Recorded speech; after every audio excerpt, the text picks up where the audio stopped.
Hello guys, for today's video, I'm gonna show you on how to fix Telegram wallet operation unavailable. First, we go to our Telegram app, make sure it's updated. Step 2 is we need to have a strong connection. And in order to do that, we need to on the airplane mode, and after 5 seconds, we need to turn it off.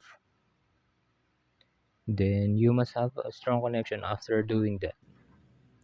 Next one is we go to this Telegram, the app info, and we need to allow all of the permission just like this.